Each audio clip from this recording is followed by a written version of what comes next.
Hello friends and welcome to the channel easy English with Cheryl. आज जो है मैं आपके साथ 10 मोस्ट आस्क्ड स्पेलिंग मिस्टेक्स जो हैं कॉम्पिटिटिव एग्जाम्स में पूछी जाती हैं वो डिस्कस करूँगी। So let's get started. हाँ जी, देखो जैसे हमारा फर्स्ट वर्ड है नॉलेज, ये बहुत बार पूछा जाता है। इसके स्पेलिंग होते हैं KNOWLEDGE, पर ज़्यादातर जो हम लोग स्टूडेंट्स हैं वो क्या करते हैं KNOWLEGE लिख देते हैं, और यहाँ पे जाके जो है ये गलत हो जाता है, क्योंकि वो जो है इसमें LE के बाद D याद रखना है कि ये ज़रूर डलता ही डलता है। इसी तरीके से हमारा सेकंड वर्ड है एड्रेस। जब हम एड्रेस लिखते हैं तो इसके स्पेलिंग होते हैं ADDRESS, पर जो है स्टूडेंट्स उसको क्या करते हैं ADD की जगह क्या करते हैं सिंगल D लिख देते हैं, ADDRESS, और यहाँ पर ही जो है सारी मिस्टेक हो जाती है। So instead of writing single D we have to write DD, okay, then only it will be correct. In the same way our third word is government. जब हम गवर्नमेंट लिखते हैं तो गलती कहाँ पर होती है GOVER, R के बाद हम N डालना भूल जाते हैं, ठीक है, और N नहीं डालते और वहाँ पे गलती हो जाती है। ये बहुत ध्यान रखना है कि गवर्नमेंट में R के बाद हमेशा N आती है, तभी वो सही होगा। छोटी सी मिस्टेक के कारण जो है सारा हमारा गलत हो जाता है। ओके, हमारा फोर्थ वर्ड है डेफिनेटली। देखो ज़रा डेफिनेटली के स्पेलिंग DEFINITELY, डेफिनेटली, और यहाँ पे हम कहाँ गलती करते हैं DEFIN, I आना चाहिए, वहाँ हम लिख देते हैं ATELY, डेफिनेटली। जिस तरीके से हम बोलते हैं डेफिनेटली होता है एक्चुअली डेफिनेटली, हम बोलते हैं डेफिनेटली, और जब हम डेफिनेटली बोलते हैं तो हम ए ऐड कर देते हैं, और उसी ए की वजह से हमारे जो है हमारा कॉम्पिटिटिव एग्ज़ाम्स में जो है वो वर्ड बिल्कुल गलत हो जाता है।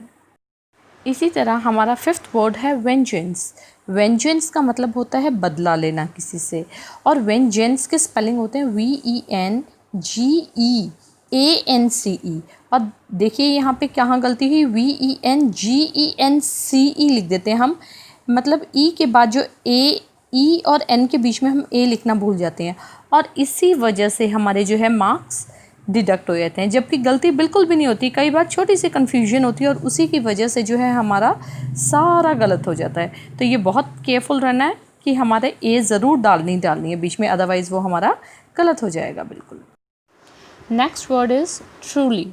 अब करेक्ट जो स्पेलिंग है ट्रूली के वो होंगे TRULY, पर जो इनकरेक्ट है वो क्या होता है, हम लोग बिल्कुल पहले सोचते हैं कि ट्रू लिख लें, उसके बाद LY लगा लेंगे, तो हम क्या करते हैं TRUE ट्रू लिख के फिर LY लगाते हैं, और जब ये ट्रू पूरा लिख देते हैं वहाँ पे हमारी गड़बड़ हो जाती है, क्योंकि जब हम ट्रूली कहते हैं उसमें ई नहीं आता, और हम लोग जब इनकरेक्ट करते हैं उसको तो हम वहाँ पे ऐड कर देते हैं, और उसी वजह से जो है हमारा गलत हो जाता है। इसका भी खास ध्यान रखने की ज़रूरत है। Our seventh word is tomorrow. Tomorrow TOMORROW, पर इसको हम इनकरेक्ट वे में कैसे लिख लेते हैं TOMM लिख देते हैं। यहाँ पे क्या आना चाहिए सिंगल M आना चाहिए और डबल R आना चाहिए, यही हम लोगों ने दिमाग में रखना है। हम लोग क्या करते हैं डबल R के साथ साथ हम लोग डबल M भी कर देते हैं, ठीक है, वहाँ पे सिंगल M आएगा और डबल R आएंगे, तभी वो वर्ड सेट होगा, ठीक।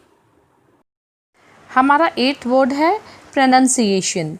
ये जो वर्ड है इसके सिर्फ स्पेलिंग ही नहीं गलत होते, इसे प्रोनाउंस भी बहुत ज़्यादा गलत किया जाता है, इसे प्रोनाउंसिएशन कह देते हैं, और तभी वो प्रोनाउंसिएशन ही लिख देते हैं, जबकि इसकी एक्चुअल प्रोनाउंसिएशन वर्ड है, और नाउन नहीं लिखना NUN लिखना है। देखो यहाँ पे NOUN अगर हम लिख देते हैं तो वो गलत हो जाता है, इसीलिए प्रोनाउंसिएशन के स्पेलिंग जो है बहुत बार बच्चों के जो है कॉम्पिटिटिव एग्जाम्स में गलत हुए हैं, ध्यान रखना है इस बात का। अवर 9th word is committee. Committee लिखते वक्त COMMITTEE आएंगे। यहाँ पे ध्यान रखने की बात क्या है कि हमारी 3 चीज़ें डबल आएंगी, डबल M आएगा, डबल T आएंगी और डबल E आएंगी। बच्चे क्या करते हैं सिर्फ डबल T या डबल E कर देते हैं, डबल M नहीं करते। ये हम लोगों ने बहुत ध्यान रखना है कि 3 चीज़ें यहाँ पे फोकस करना है कि M, T और E, ये तीनों चीज़ें जो यहाँ पे डबल आएंगी, तभी वो जो हमारा वर्ड है उसकी स्पेलिंग सही होंगे, अदरवाइज़ वो गलत हो जाएंगे। और हमारा लास्ट वर्ड स्टार्ट करने से पहले मैं आपको याद करवा दूं, अगर आपने हमारे चैनल को सब्सक्राइब नहीं किया है तो प्लीज़ सब्सक्राइब कीजिए और बेल नोटिफिकेशन को दबाइए, ताकि आपको जो है सबसे पहले हर वीडियो का नोटिफिकेशन मिल सके। हाँ जी, अब है हमारा 10th वर्ड। उसकी करेक्ट होती है 40। हम बोलते हैं 40 नहीं बोलते हैं, हम बोलते हैं 40, और स्पेलिंग है फॉर, FORTY। और इनकरेक्ट में हम क्या करते हैं, पहले 4 लिख देते हैं, FOUR 4, फिर TY लिखते हैं 40, और वहीं पे हमारी जो है गलती हो जाती है। अब ये 10 वर्ड्स जो हैं, मुझे तो नहीं लगता कि कभी आप फ्यूचर में गलत करोगे, क्योंकि आपको पता चल गया कि कहाँ कहाँ पे गलती होती है। और हम फिर जल्दी मिलेंगे नई वीडियो के साथ, कुछ और नॉलेज के साथ। तब तक थैंक यू।